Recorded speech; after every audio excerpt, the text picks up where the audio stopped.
eterno Pai, Pai de amor, bondade e misericórdia, graça te dou, Pai, pelas bênçãos sobre nossos filhos. Muito obrigado, Pai, porque o Senhor tem nos guardado, nos amparado, nos protegido, tem livrado das tribulações que atormentam os nossos povos, Pai, a população mundial. Sabemos que somos falhos, somos pecadores, mas confiados na Tua promessa que nós não seremos atingidos. Mil cairão ao Teu lado, 10.000 à Tua direita, mas não serás atingido. Que nós confiamos em um Deus que tudo nos tem concedido, nos guardado e nos amparado. Abençoa-nos, Senhor, confiados na Tua promessa. Os que confiam no Senhor serão como o monte Sião, que não se abala, mas permanece para sempre. Confiados nesta Tua palavra que nós esperamos, que não sejamos atingidos e sabemos que és um Deus de ontem, hoje e será eternamente. Em nome de Jesus Cristo, Filho amado, te agradecemos todas essas coisas. Amém.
Nesta noite que antecede a sexta-feira chamada Santa, quero deixar para nós uma meditação registrada no Evangelho de Lucas, capítulo 9, versículo 28 ao versículo 36, mas eu quero abordar o versículo 29, que Lucas registra a seguinte palavra: Enquanto ele orava, A aparência do seu rosto se transfigurou e suas vestes resplandeceram de brancura. Essa é uma linguagem de hoje que nós temos na nossa linguagem. E aconteceu que enquanto ele orava, a aparência do seu rosto se transfigurou e suas vestes resplandeceram também de brancura. Queridos, o que nós temos aqui neste episódio? Nós temos Jesus, nós temos a cruz e a sua glória. E é interessante que no episódio conhecido como a transfiguração de Jesus que nós temos aqui, os 6 apóstolos, eles subiram ao monte, como eles viram a sua glória.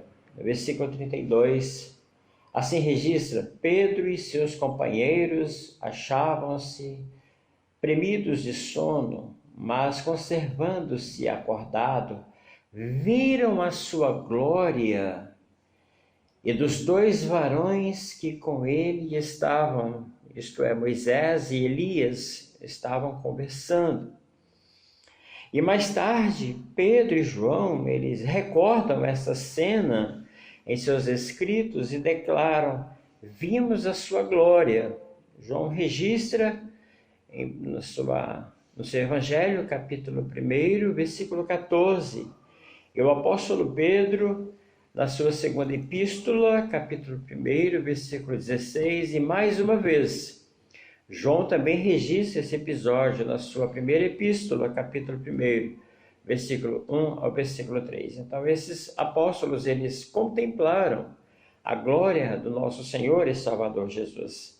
Mas o mais surpreendente no episódio da transfiguração é que o assunto da conversa de Moisés e Elias com Jesus foi a morte.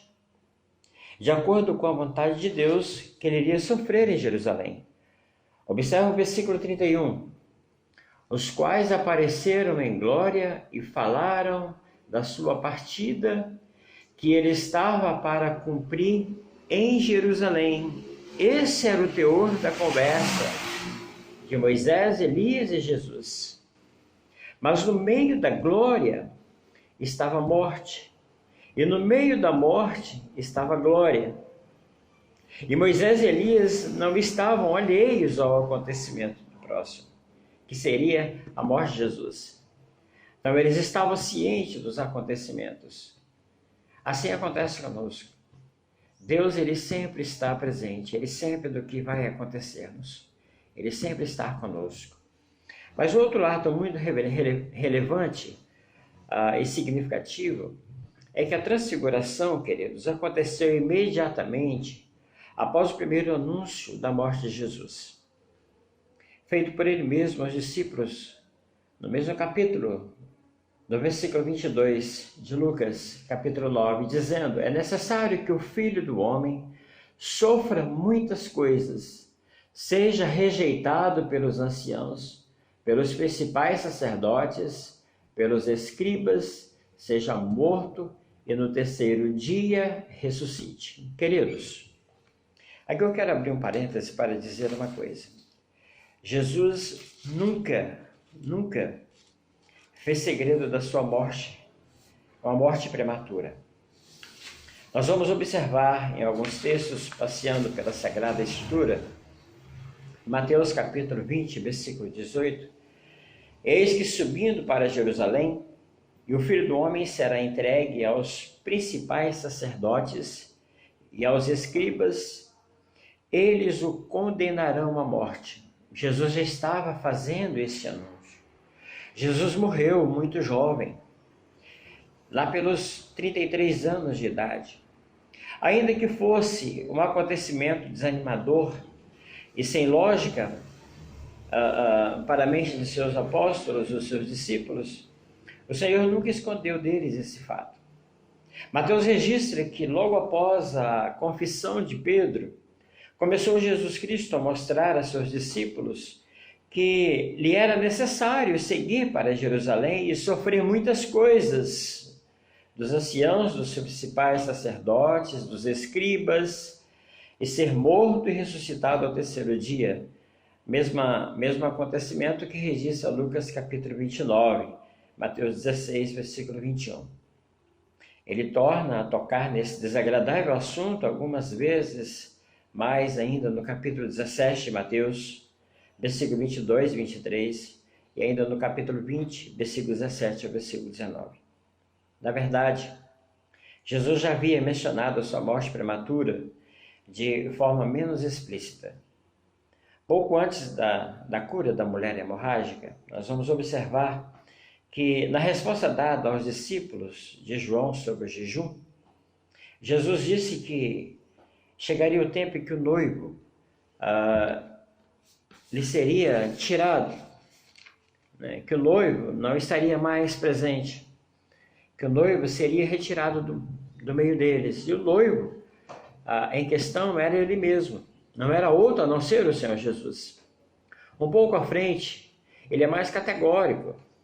Assim como esteve Jonas 3 dias e 3 noites no ventre do grande peixe, assim o Filho do Homem estará 3 dias e 3 noites no coração da terra. O que nós temos que Jesus nunca deixou os seus discípulos sem tomar conhecimento de que sua morte seria bem prematura.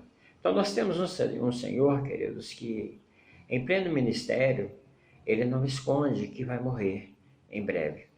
E os discípulos tinham ciência dessa verdade.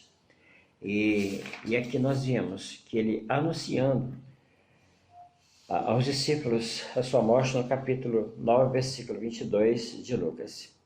Imediatamente antes do segundo anúncio também. Então, nesse intervalo de toda a transfiguração, nós vamos observar agora no versículo 44, ainda no capítulo 9 de Lucas, que Jesus disse o seguinte: fixai os vossos ouvidos às seguintes palavras: o Filho do Homem está para ser entregue nas mãos dos homens.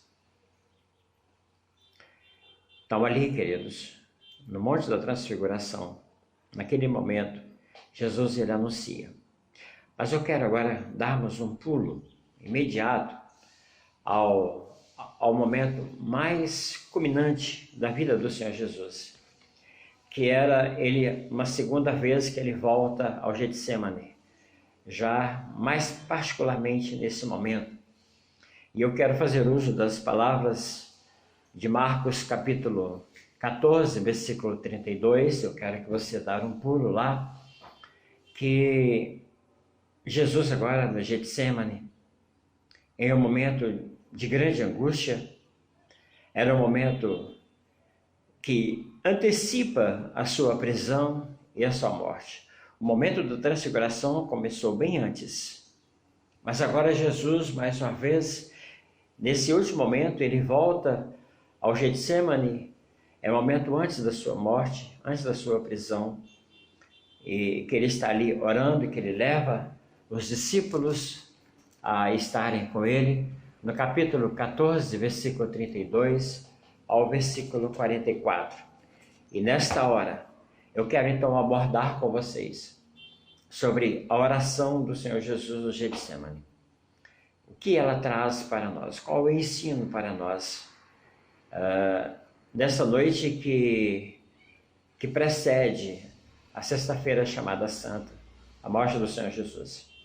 Nós podemos observar algumas coisas. Primeiro, ela foi uma oração solitária.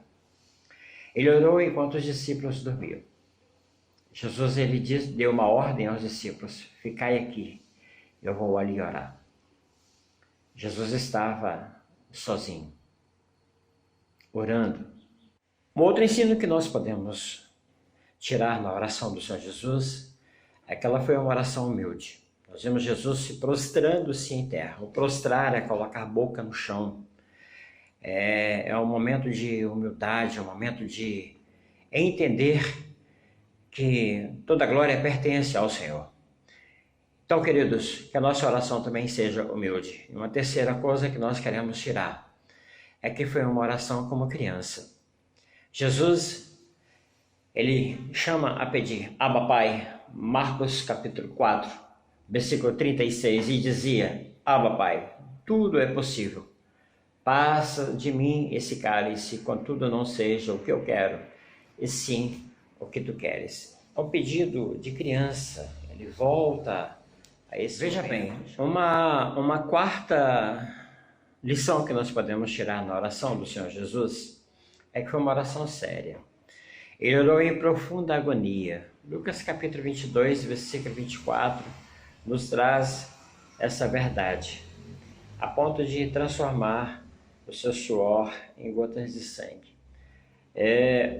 Lucas ainda, aqui, nos diz que ele estava com temor, antes desse momento que nós estamos, ele estava com temor.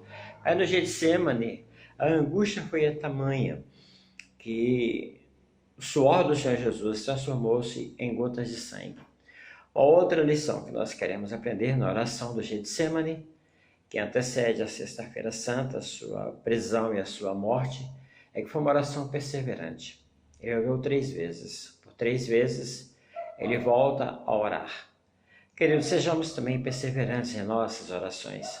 Precisamos ser mais constantes e estar orando mais. Mas ainda uma última coisa, uma última lição que nós queremos, e que é o ponto crucial da oração do Senhor Jesus. Aquele, na sua oração, ele coloca uma disposição para você fazer a vontade de Deus. Pai, contudo, não seja o que eu quero, e sim o que tu queres. Jesus estava colocando sempre à disposição da vontade de Deus. Esse foi o ministério do Senhor Jesus. Como tem sido a nossa vida cristã? Estamos à disposição de colocar sob a vontade de Deus? Precisamos pensar nisso, queridos.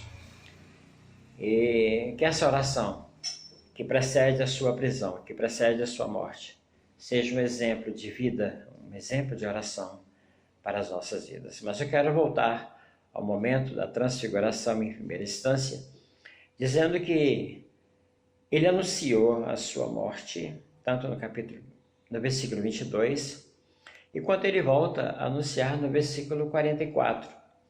E dizer, queridos, que a transfiguração, ela está exatamente no meio dos 2 primeiros anúncios da crucificação. Em nenhuma outra ocasião, a cruz e a coroa estiveram tão próximas no tempo e no espaço. Esse momento vai trazer para nós uma reflexão.